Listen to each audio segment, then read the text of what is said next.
La vidéo publiée dimanche soir par la branche médiatique de l'État islamique commence avec un enregistrement d'Abdelhamid Abaoud.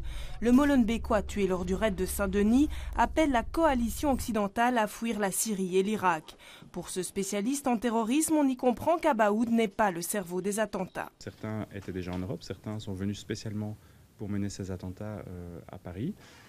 Et dans ce cadre-là, il y avait effectivement un coordinateur qui était peut-être, sans doute Abaoud, en tout cas c'est de cette manière-là que la vidéo le présente, qui a coordonné les attentats sur base d'un modèle, sur base d'un plan qui avait été décidé, non pas ici, non pas à Molenbeek, non pas à Paris, mais en Syrie. 17 minutes où se met l'image des attentats de Paris et scènes d'extrême violence. On y voit le bruxellois Bilal Atfi et le Molenbeekois Chaki Bakrou décapiter des hommes.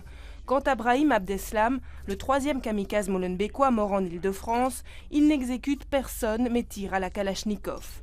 Par contre, aucune mention de son frère Salah, le 10e membre du commando, toujours en fuite. Il ne s'est pas fait exploser, il n'est pas martyr. Or, cette vidéo-là vraiment met l'accent sur le côté martyr. Il y a toute une série de références religieuses dans la vidéo. Donc vraiment, c'est le côté martyr qui est mis en avant. Et d'un autre côté, peut-être que ça indique que du côté de l'État islamique, on se demande aussi si Salah Abdeslam n'a pas trahi la cause. Présenté comme cible, l'Europe, la France, mais aussi le Royaume-Uni.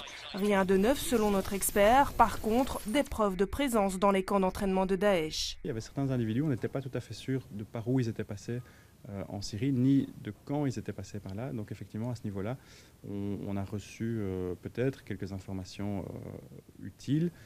Pour le reste, au niveau des cibles, au niveau des moyens de la propagande, c'était des choses déjà connues. 2 mois et demi après les attentats de Paris, cette vidéo a donc clairement été émise dans le but d'attirer de nouvelles recrues.